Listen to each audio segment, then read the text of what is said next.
Welcome to the GSMC Car Podcast, the show that takes you on a journey to the automotive world. We talk about the latest news, from new makes and models to new technology to all of the must-have options available. Whether you're a fan of the old classics, love the latest models and technology, or have never met a vehicle you didn't want to work on, the GSMC Car Podcast has something for every car enthusiast.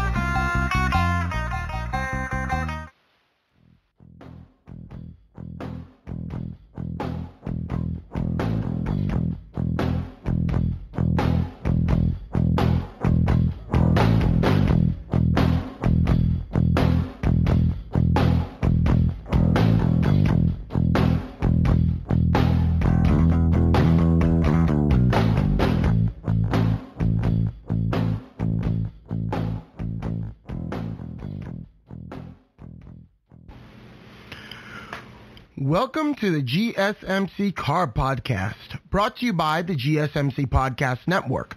I'm your host, David Lucy Mabel. All right, folks.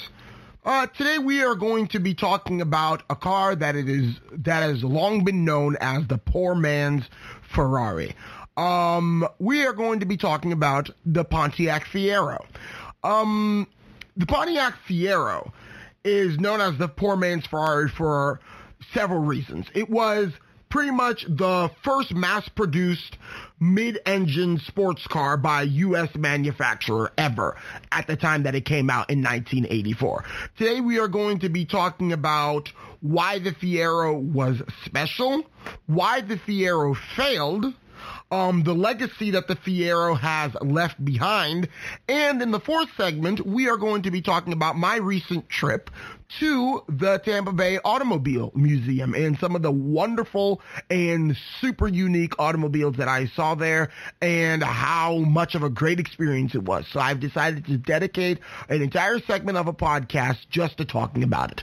So please stay tuned. We hope you enjoy. Yes, just like I said, the Pontiac Fiero was the first mass-produced mid-engine sports car by a U.S. manufacturer. The Pontiac Fiero introduced many innovations that I was previously unaware of.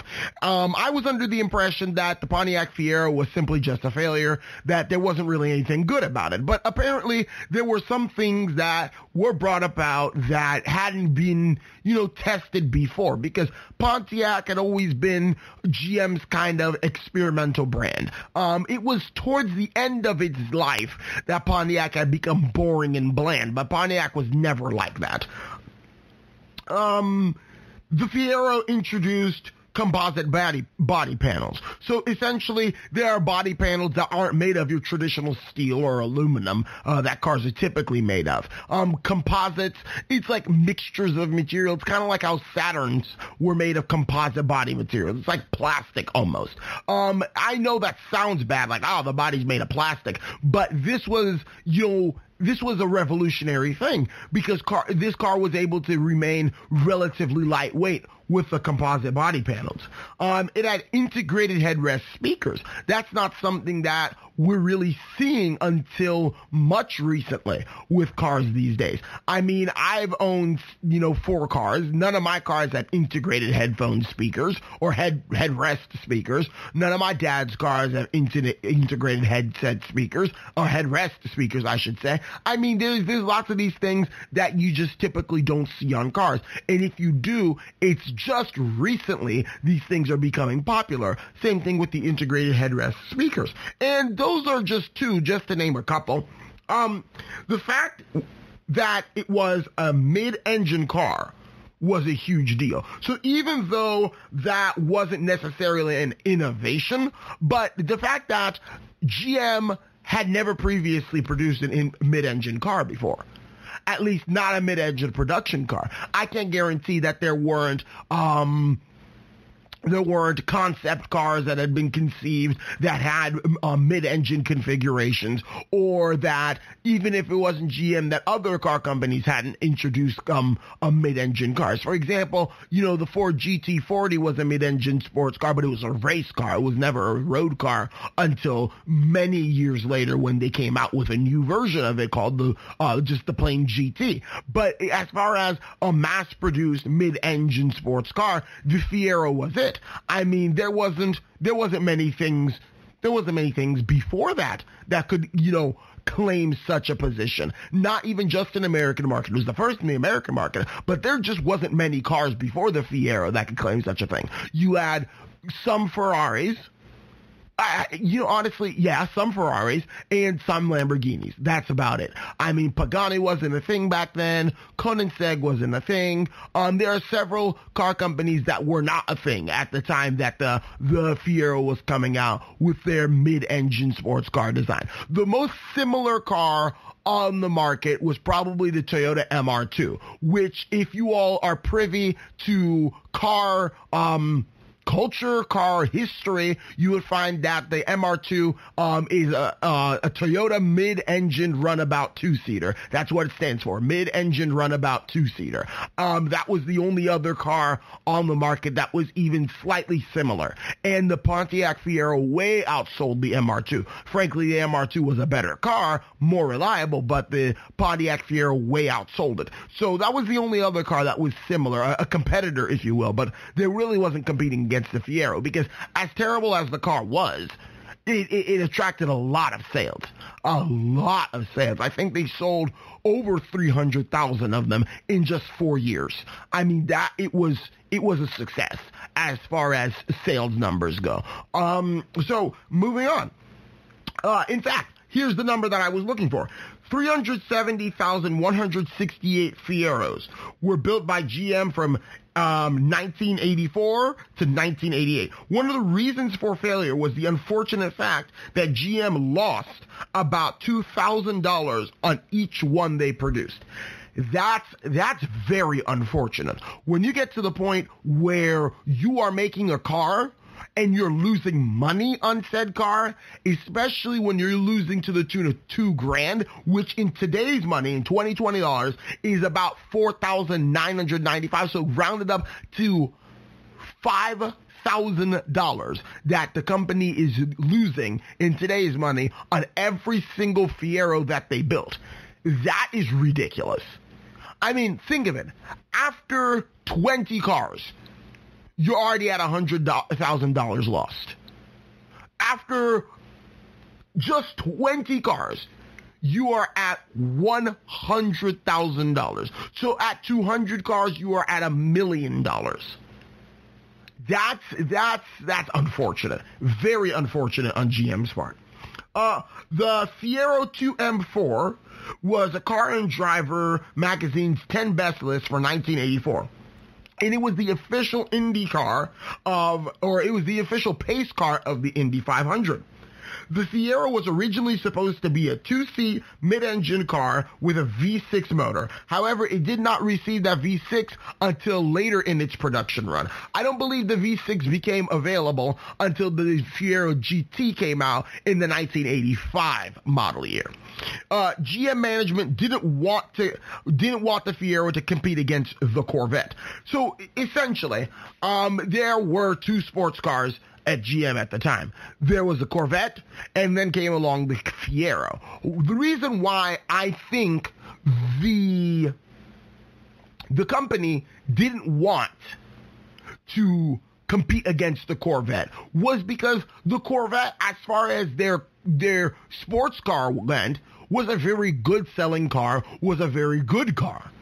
The Corvette at this time would have been the C4 Corvette. They had their crap together. I mean, this wasn't the C3 Corvette that had been choked by emission standards or that had been choked by the gas crisis that had just happened 10 years earlier. No. This was the C4 Corvette that was new, that was completely redesigned, and that was completely improved with completely new engineering and everything. It was a new car from the ground up. And when you're getting something like this, the Fiero, that is similar in nature. I mean, originally, if it was going to get that high output aluminum V6 that the man who had designed the car had wanted, we would have had a car that had, performance that rivaled the Corvette. And you can't have that within the same company. You can't have that with the same company. You can't have GM competing against GM because GM has a hierarchy as a result. And as far as the fun cars go, their Corvette will always remain at the top of that hierarchy. So that was the issue, really. Because if they had made the Fiero so fast, if they had made it so good, then it would have been better than the Corvette by virtue of it being a mid-engined car and naturally being better balanced than a front-engine rear-wheel drive car like the Corvette is. So as a result, it was given a 4-cylinder engine and introduced to GM management as a fun, fuel-efficient commuter car. That's what I find absolutely ridiculous. Since when were commuter cars mid-engine? Let's be serious, folks. But it just shows to me that the people who designed the Fiero were so desperate to get it to production that they were willing to tell GM management anything and everything at all, just to cajole them, if you will, into producing the car because they were obviously hesitant from the beginning. The 4-cylinder Iron Duke was capable of 31 miles per gallon city and 50 miles per gallon highway, which is really good. But here's the catch. But the 3-speed automatic transmission fitted to it was limited to only 32 miles per gallon combined, which, granted, for a mid-engine sports car, that's not bad at all. I mean, nowadays you couldn't get away with some foolishness as that, starving the car of such performance only for you to put an engine in there that wasn't as good as what you said that you were going to do. No. These days you can't get away with something like that. You either go big or go home when it comes to sports cars these days. You can't promise one thing and then come out with another, even if that thing happens to be fuel efficient, because frankly, fuel efficiency doesn't matter so much in sports cars nowadays, especially when some of them so many of them are getting hybrid powertrains. I mean, it's to the point where fuel efficiency is almost a given. I mean, it's not something like, oh, this car gets this many miles per gallon. This is a good fuel saver. I mean, most cars these days are pretty good at saving fuel, unless you're getting a big old lifted truck, in which that's not a car and that's not something you buy stock. That's something you have to build anyway. So, I mean, for the stock scene nowadays, the default is that everything has good miles per gallon. So the fact that, oh, yes, we went with this 4-cylinder Iron Duke engine for the better fuel mileage, blah blah blah. Like it wasn't that. I don't know. It was kind of stupid. But the Fiero's design was unlike anything GM had seen before, much like Ferrari or Porsche. I had to mention the Fiero's design. The Fiero came out in the 1980s, a time when cars were real boxy, and this was the beginning of CAD, which is computer-aided design, and then the cars that were being made on computer-aided design had really odd looks to them because it's like they were kind of boxy, but it was like that 80s sort of boxy that was trying to be round but didn't quite get round. Think of Bubble Bird. As far as the generation of Thunderbird called the Bubble Birds right after the Box Birds in the late 80s. That's what I'm thinking of. Something that's supposed to be round but isn't quite there yet. I'm thinking about the Thunderbird of the era. It's definitely not the best computer-aided design out there. But the Fiero, I will give you, however, was gorgeous. I mean, I'm not saying the Fiero was classically beautiful like a Lamborghini Diablo or something, but this was not a bad-looking car.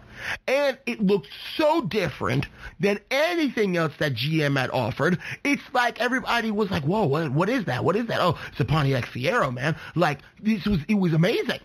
It was amazing. You know what that reminds me of? If I were to give a modern-day equivalent to something like that. It's when Hyundai was first really giving thought into developing a luxury sedan for the American market, and they went with the Genesis, the Hyundai Genesis. You know, I don't know if you all remember those commercials in which they had people riding by and they're like, oh, wow, what type of car is that? Is that a Mercedes-Benz? And they're like, no, it's a Hyundai. It's a Hyundai Genesis. And like, whoa, that's super cool. Like, wow, that's a really nice Hyundai, dude. Like, this is the same thing with this Pontiac Fiero. I mean, nobody knew what it was, at least to the untrained eye.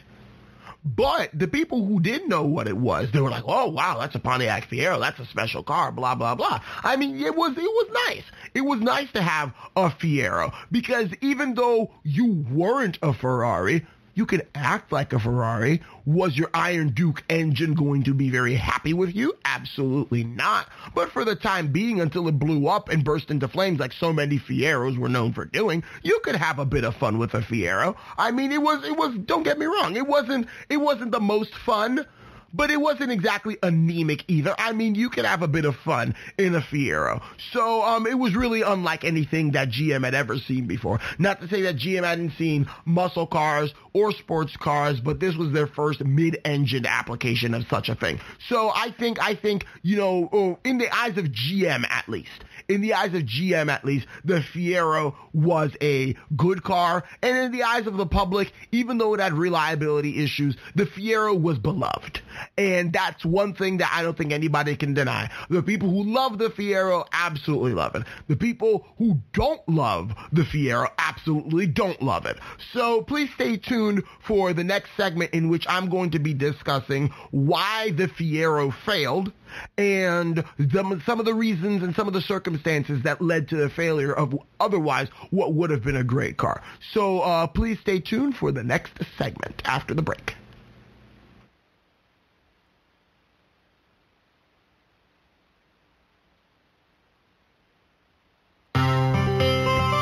Are you a business owner? Someone interested in the latest news that might affect your business? Then check out the GSMC Business News Podcast, a show dedicated to keeping you up to date on all things concerning business, technology, and the stock market. Get a head start on the day as we keep you updated on the latest goings-on Wall Street, money, jobs, and technology.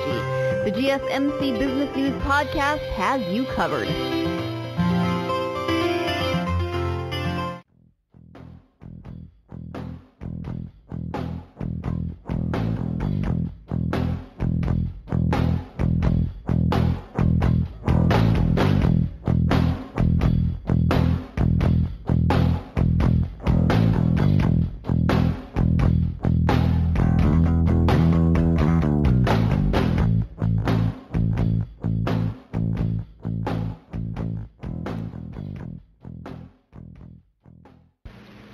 Okay, welcome back, car people.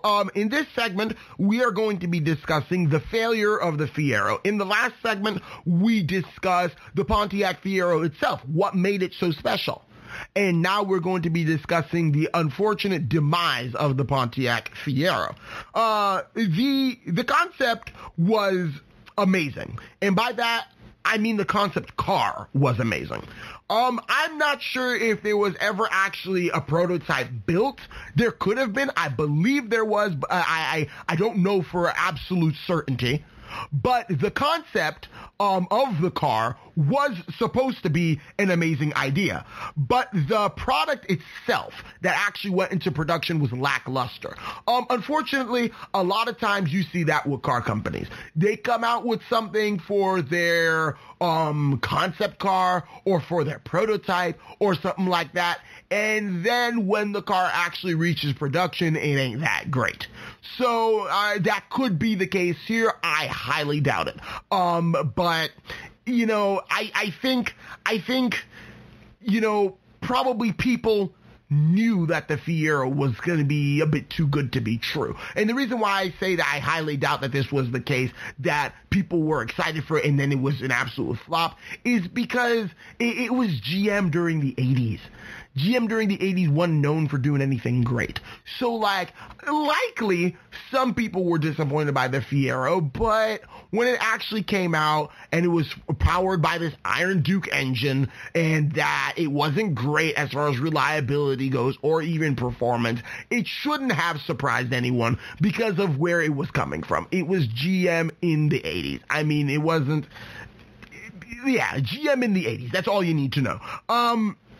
Moving on, the high output, I should say, aluminum V6 that was envisioned in the concept car never came.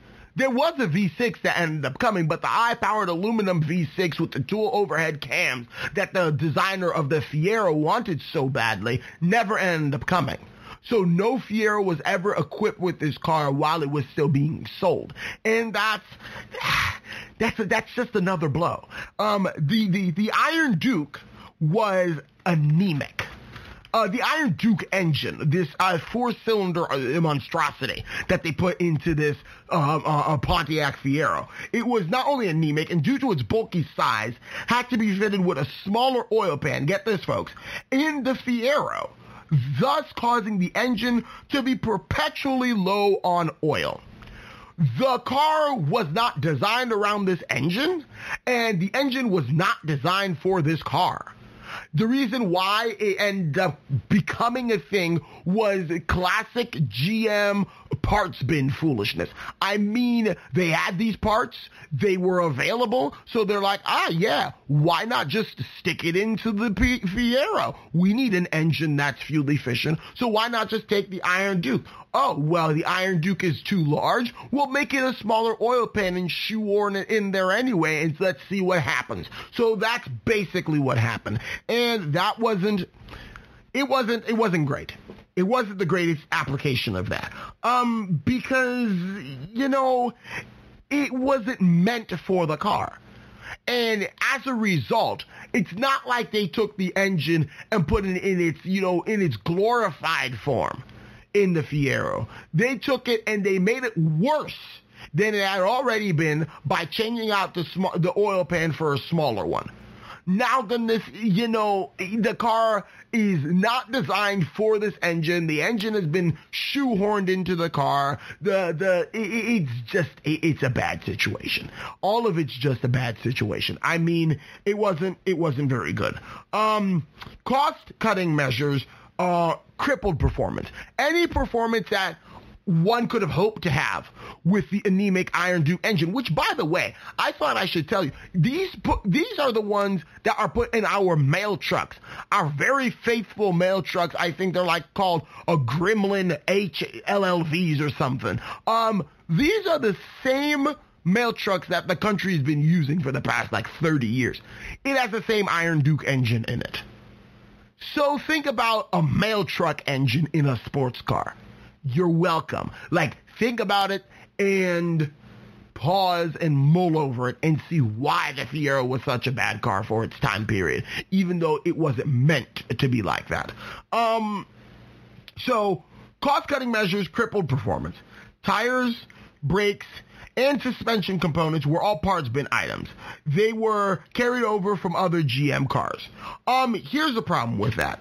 Nowadays, I don't have so much of a problem with GM making a car and then using parts bin items from other cars. Because GM has been able to gather itself together and make some wise decisions and make back a lot of the money that it lost doing sorts of things like the Fiero. Not to say that they're still, suffering from it. But back in those times, a parts bin item was coming off of other cars that were grossly inferior to the type of image that they were trying to project with the Pontiac Fiero. When I tell you inferior, we're talking about some cars that are not worthy of even being mentioned, frankly. I mean, these are things that were here one day and gone with the wind the next. I mean, they weren't reliable. They weren't good looking. They didn't have really much of an impact on the car community. It just sucked. These are cars that just sucked. Well, it's from the cars that sucked that the Fiero also ended up sucking, because it had their tires, it had their brakes, it had their suspension components, and all of them were all parts bin items.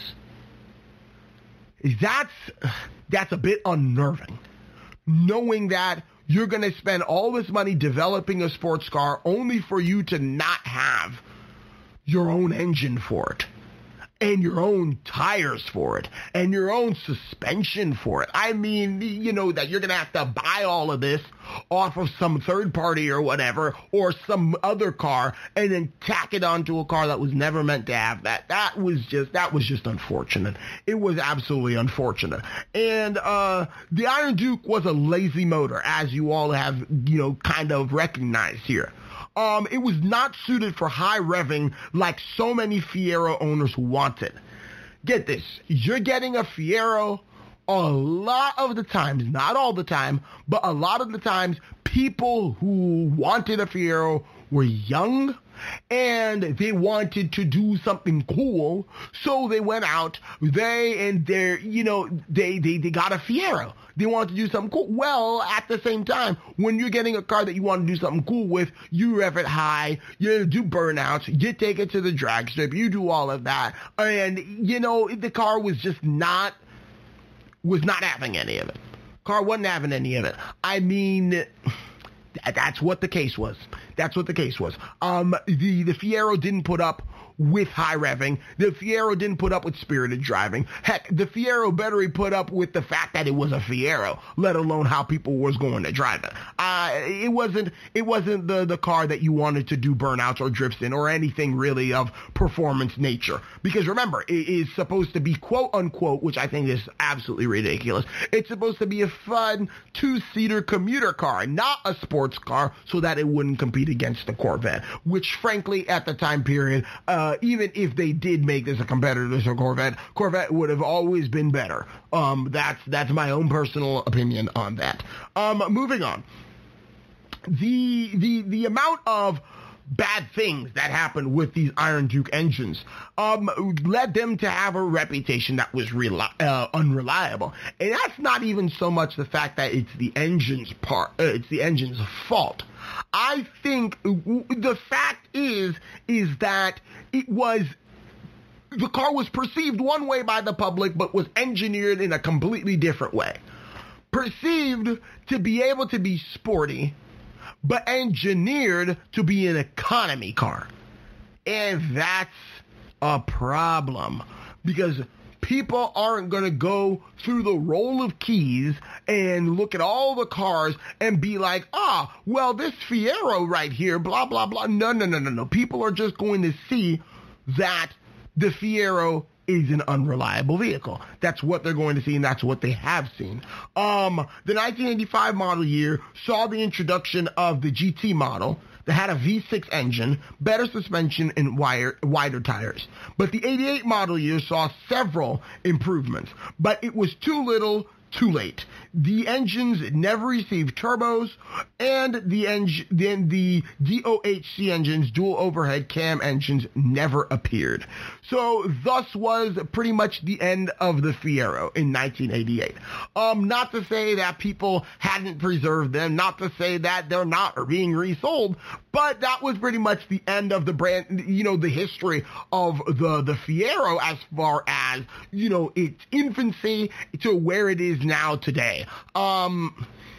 Yeah, that's the Pontiac Fiero. Lots of feathers might be ruffled if people listen to this podcast and be like, no, the Pontiac Fiero is a great car and we love the Iron Duke engine, blah, blah, blah. There are some purists out there.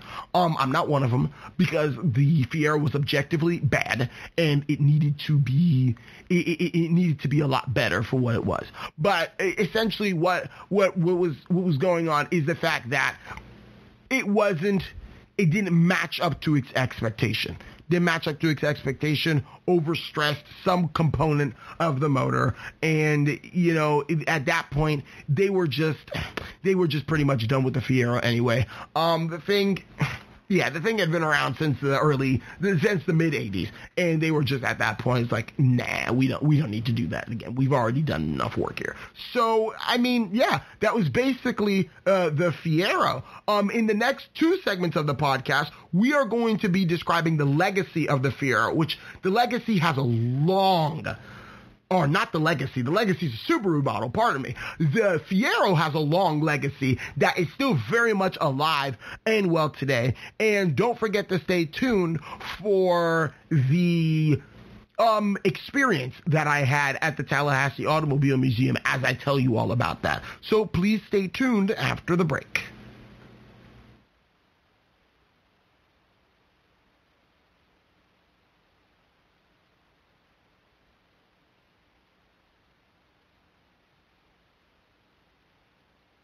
Tired of searching the vast jungle of podcasts? Now listen close and hear this out. There's a podcast network that covers just about everything that you've been searching. Hey! The Golden State Media Concepts Podcast Network is here. Nothing less than a podcast bliss with endless hours of podcast coverage. From news, sports, music, fashion, cooking, entertainment, fantasy, football, and so much more. So stop lurking around and go straight out to the Golden State Media Concepts Podcast Network. Guaranteed to fill that podcast itch. Whatever it may be. Visit us at www.gsmcpodcast.com. Follow us on Facebook and Twitter, and download us on iTunes, SoundCloud, and Google Play.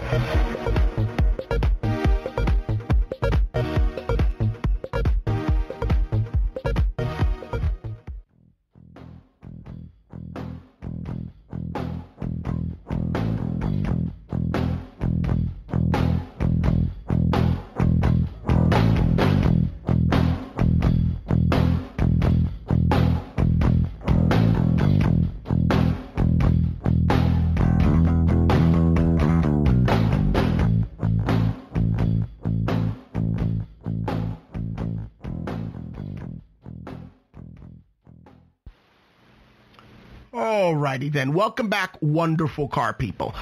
Here in segment 3, we are going to be discussing the legacy of the Pontiac Fiero. We have discussed why it failed. We discussed why it was special. Now we're going to be discussed how the Pontiac Fiero still lives on in aspects of daily culture. The legacy of the Fiero. From the beginning, people have been modifying the Fiero. Yeah, from the very beginning, people have been modifying it. Modifications have covered a large range, anywhere from body kits to engine swaps to suspension components to tires to wheels. And a lot of times, people are going to be like, well, why did they modify them so much? Like, we don't understand. The reason why y'all don't understand why they I guess, what's the word I'm saying for, is modified them so soon in the car's production and not only waited until they were later, is because these are the pictures that were supposed to be taken of the Fiero. These are the things that were supposed to be done to the Fiero. And they never were. So, as a result, it had to be left to the aftermarket modding scene to make a proper, Fiero the way it ought to have been. And that's crazy.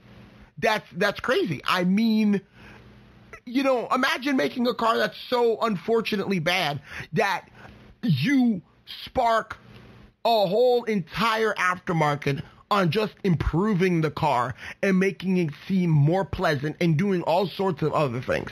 Because the car that you thought may have been a success was actually a flop. People didn't like it, and people needed to find other ways in order for them to I guess, make the car that it always dreamed and hoped to be. So yeah, I believe that's why Fieros have not been, they haven't been that great. I guess that's the reason, is because the modifications that these cars went under were to make them have that extra oomph, to make them have that sort of desire and that sort of performance that you want when you are purchasing a Pontiac Fiero. or when you are purchasing one used, to make sure that all the modifications had been done to it so it could be a proper car just like what you wanted. So moving on. Just like I had said, perhaps this tuner culture that is so present around the Fiero is because it was never as good as it was supposed to be. In fact, a company called Corporate Concepts in 1987, this is really interesting that they would do something like this, considering, all the laws and whatnot. But in 1987 onwards, did body conversions on Fieros, fitting them with a Ferrari 308 type body that was a dealer option of sorts called the Pontiac Fiero. Ferrari sued Corporate Concepts as a result, and thus they had to discontinue making what was the Pontiac Fiero, which was basically a Fiero with a Lamborghini body on it, or a Ferrari body on it, I should say. Here's the thing. That's really funny that they would do something like that, because the Fiero has prompted me to, the Fiero has prompted me to be able, to appreciate tuner cars. But not only that, it's funny that they would sell something like the Pontiac Fiero, is because the Fiero would eventually inspire other car tuners and whatnot to put body kits on their cars, to change the entire body, to make them look like Ferraris or Lamborghinis or sorts of other things. So that's what's really interesting about it, is the fact that the Fiero was the base for a lot of project cars, like kit cars that you would make into other cars that were supposed to look like them, but not actually them, because it was a Fiero underneath. I mean, yeah, there was a lot of body modification that the Fiero inspired. So I find it really funny that a company was the one who really started that sort of trend, trying to make a Fiero look like a Ferrari type of thing. Even today, the 1990 Fiero prototype is remembered because it had a great design influence on the Firebird of the era. The Fiero still has a strong cult following. People have done ridiculous engine swaps, from LS swaps to North Stars to Buick 3800s. I feel like perhaps the fact that the Fiero wasn't that great of a vehicle was maybe a good thing, because it has opened up the creativity of people's minds. I mean, imagine stuffing a V8 into a car that was meant to have an i4 from the beginning, and then they happened to put in a V6, and even the i4 engine was too large for it.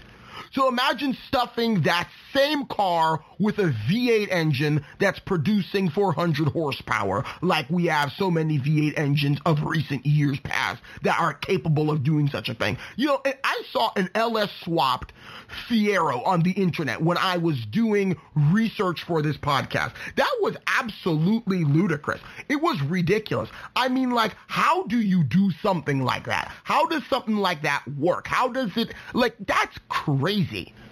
An LS swap on a Pontiac Fiero.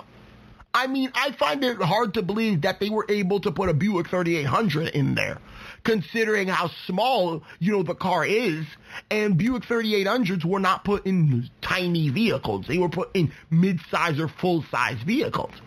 So, a lot of modification obviously had to be done in order to make those ridiculous engine swaps happen. And not only that, as far as tuning goes, some shops even specialize in modifying Fieros. So there are people out there who recognize that there is a demand to modify these cars, to do engine swaps, to do suspension swaps, to change their cars and bring them into the glory that they should have had when this car came out. They specialize in building modified Fieros. They'll do whatever you want to it, as long as you pay for them. And body kits were also very popular as well. Though, frankly, a lot of the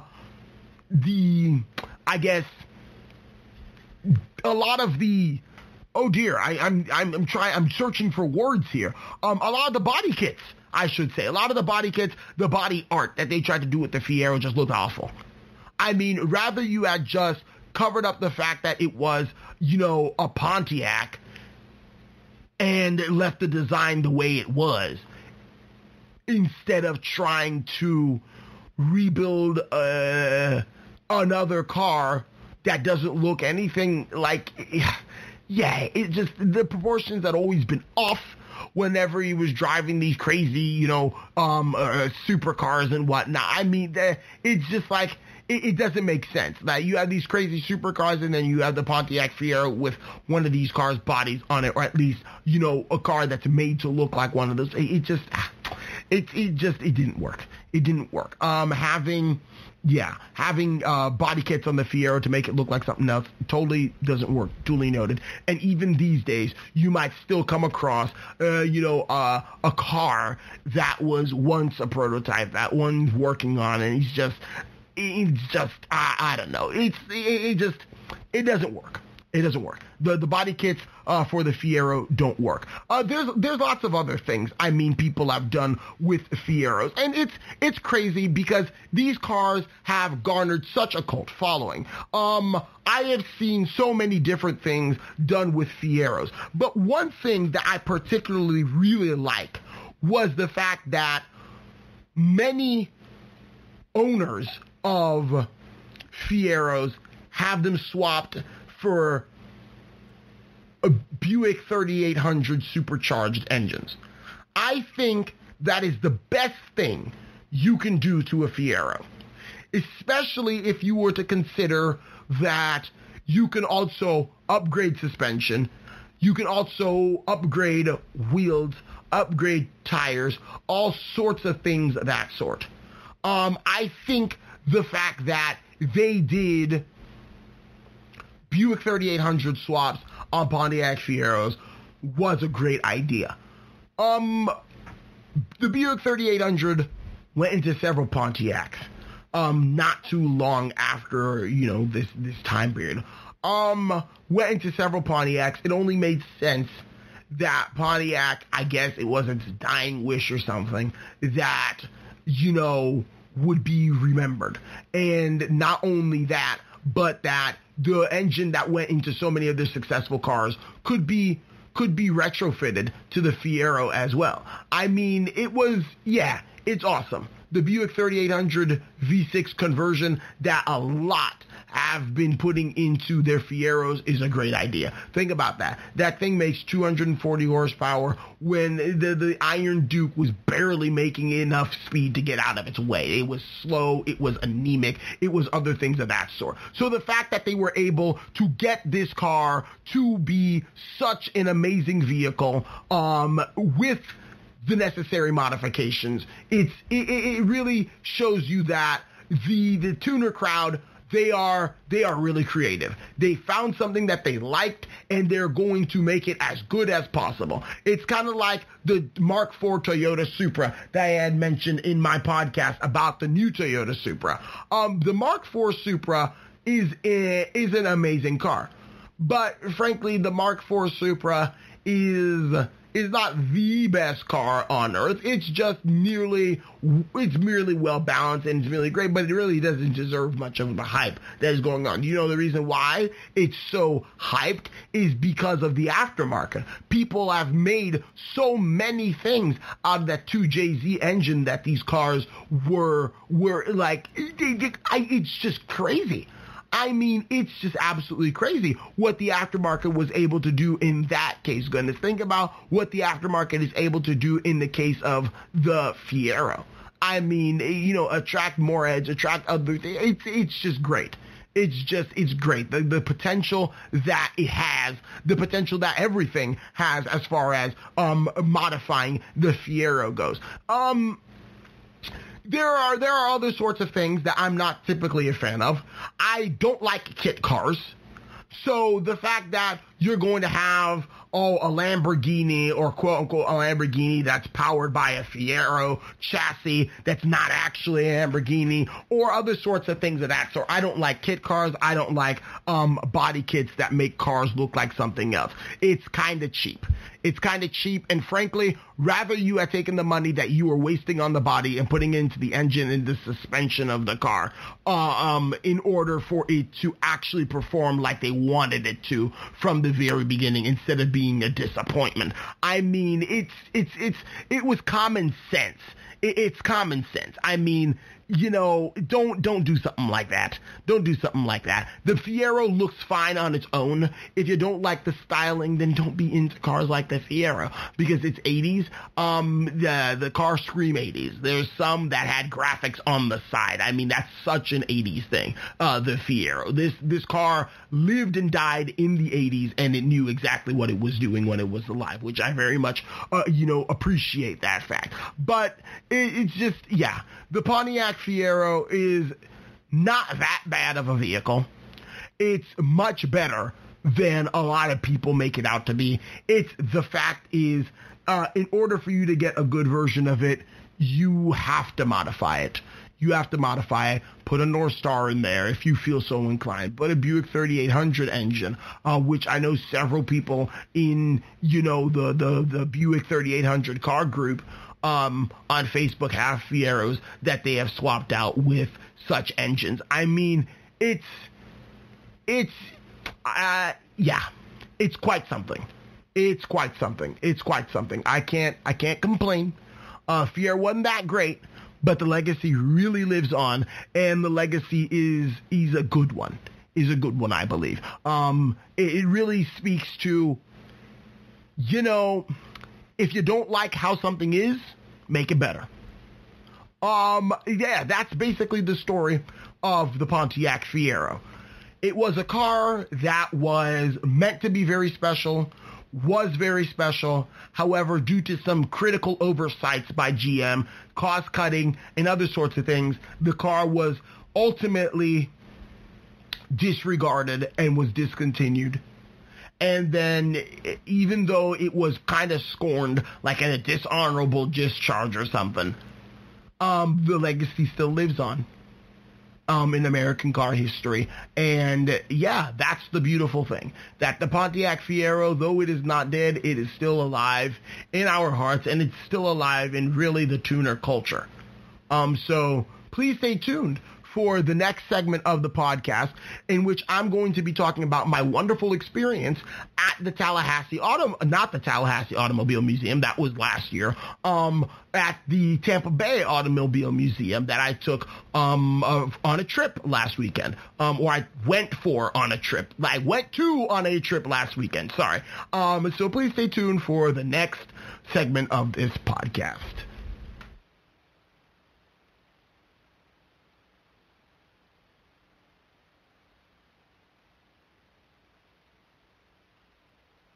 Do you work in the world of marketing and advertising? Are you a media buyer or the owner of an agency? Have you been looking for a podcast to help stay on top of all the goings-on of those worlds? The GSMC Marketing News Podcast is dedicated to keeping you up to date on all things concerning marketing and advertising. Get the latest marketing news, from what major businesses have planned for the coming year, to the newest trends in advertising, from podcasts, digital and streaming, to the old standbys of radio, television, and billboards. The GSMC Marketing News Podcast has you covered, whether you're a marketing agent or a business trying to expand your brand.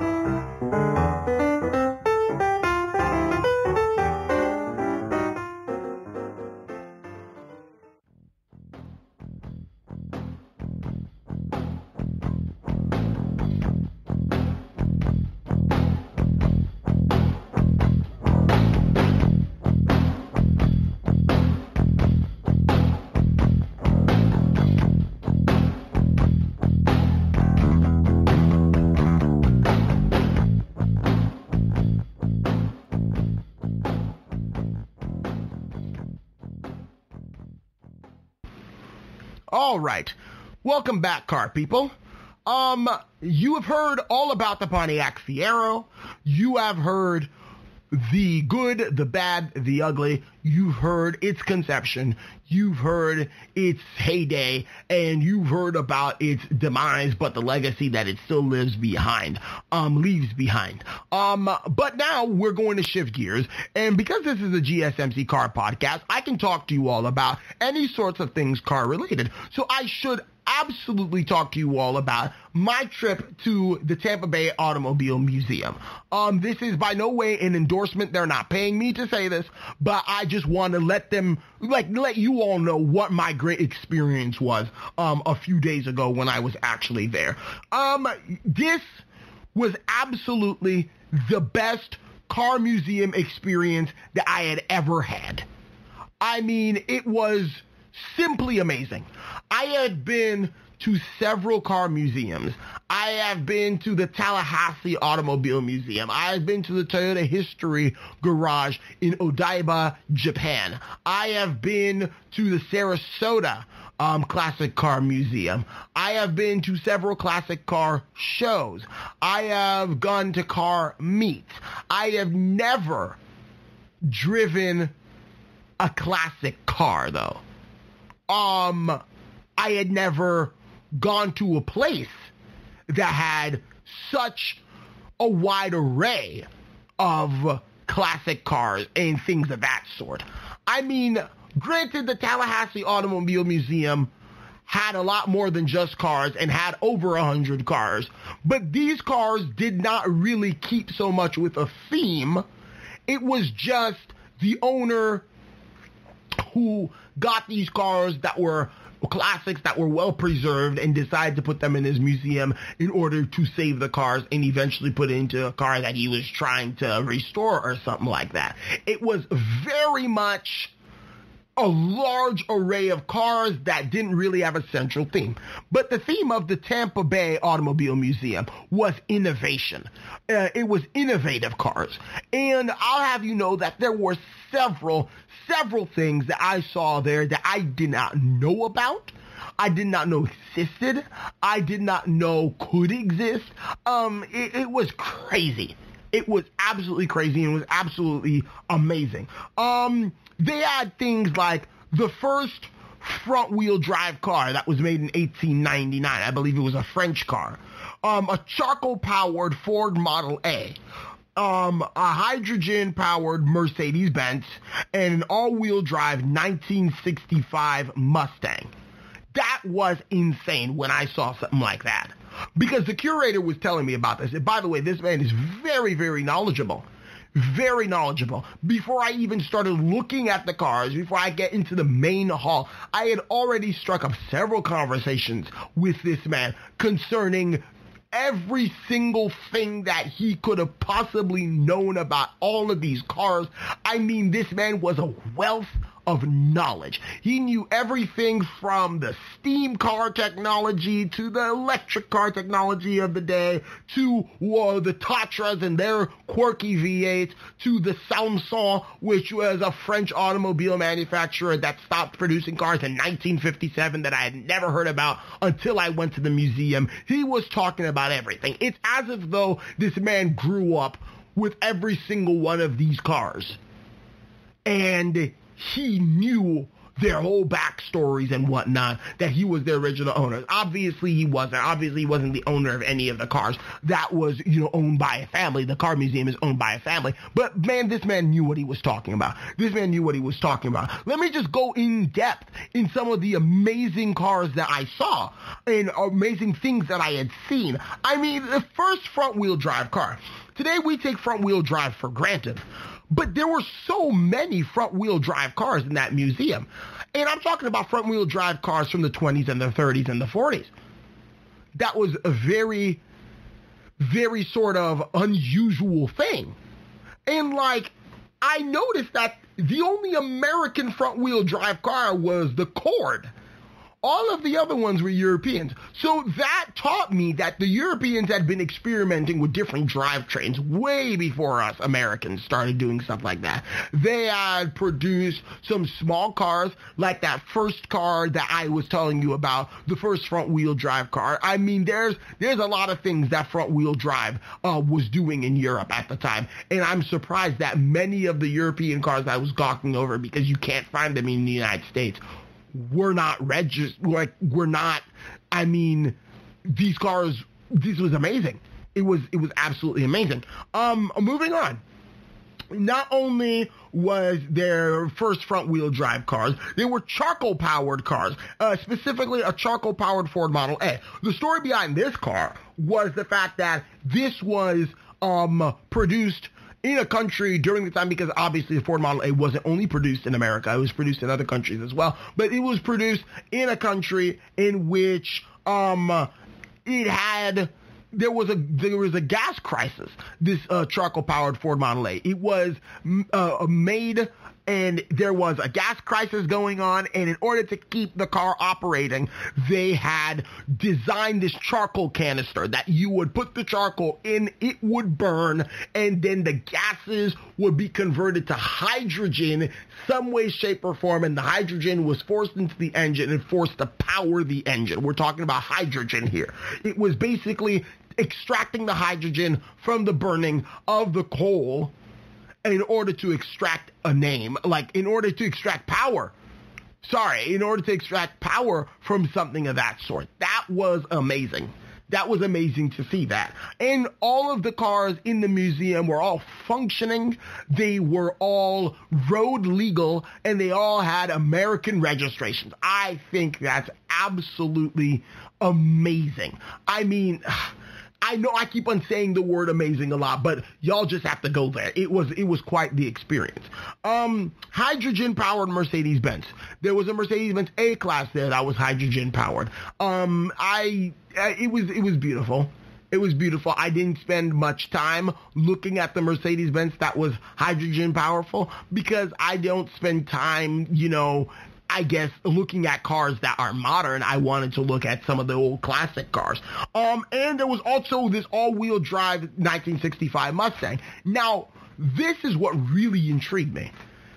I genuinely had no idea that all-wheel drive was a thing before the 1980s.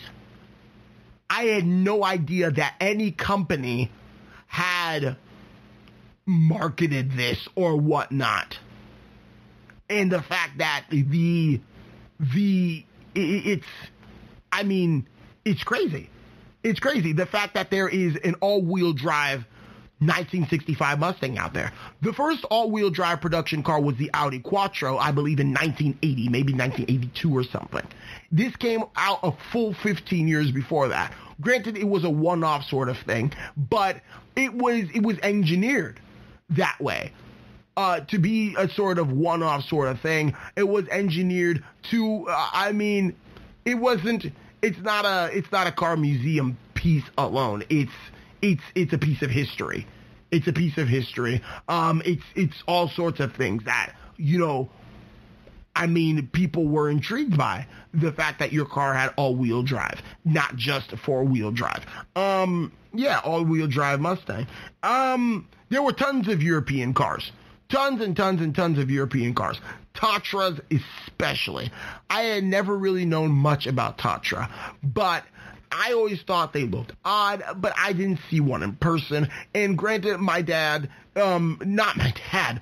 Why am I mentioning my dad? Pardon me, I lost my train of thought. But the Tatras, I had never learned much about them. I always thought they were kind of odd. But granted, it's because they were never offered here in America. These Tatras had revolutionary designs. They were aerodynamic. They had V8 engines crammed into their rear compartments and were rear-wheel drive. These Tatras were amazing. Tatras were absolutely amazing. Some of them could hit speeds of up to 100 miles per hour. And remember, all of them run, and all of them are registered in the state of Florida. This car museum was absolutely stunning. It was absolutely amazing. Because so many car museums you go to in the United States are just, American cars. Every once in a while you might get an imported car from Europe and whatnot. The vast majority of these cars were all imported from other countries, which made the educational experience even that much more entertaining. And it was awesome. My girlfriend and I went around, took pictures of almost every single one of the vehicles, and it's not something that you ever want to forget. A visit to the Tampa Bay Automobile Museum. Yeah, they even had a real life working replica of the 1770 Fiero de Cugnot, the first self-propelled vehicle ever. Nicolas Cugnot was a Frenchman, and he was the one who designed and built the first steam tractor, the first self-propelled vehicle in all of history. I mean, it was amazing just to see this replica stand there and to see that the back wheel was taller than me. I mean, it was awesome. It was awesome. Yeah, those are my thoughts on the Tampa Bay Automobile Museum, and I wish that next time I had taken some more time for me to really read in depth about every single one of the cars and about what the future of the Tampa Bay Automobile Museum would hold. I mean, it's an absolutely amazing. It was an absolutely amazing experience. So, you've heard about the Pontiac Fiero in this podcast. You've heard about the failures. You've heard about the things that caused it to fail. You've learned about the history, and you've also heard about my trip to the I keep on saying that, the Tampa Bay Automobile Museum. So thank you so much, and stay tuned to the next episode of the GSMC Car Podcast. This has been the GSMC Car Podcast, by the way. I've been David, and thank you so much for listening. Please leave us a like, a comment, follow us on social media, leave a review, share us with your friends, tell everyone about us. It really helps us. But thank you so much for listening to this sort of two-part podcast on the Pontiac Fiero and my experience at the Tampa Bay Automobile Museum. So thank you and have a good night. You've been listening to the GSMC Car Podcast, part of the GSMC Podcast Network. You can find this show and others like it at gsmcpodcast.com. Download our podcasts on Apple Podcasts, Stitcher, SoundCloud, and Google Play. Just type GSMC into your favorite podcast app to find all of the shows from the GSMC Podcast Network. From movies to music, from sports to entertainment, from business news to weird news. Please subscribe to the podcast and follow us on Twitter and Facebook. Thank you, and we hope you've enjoyed today's episode.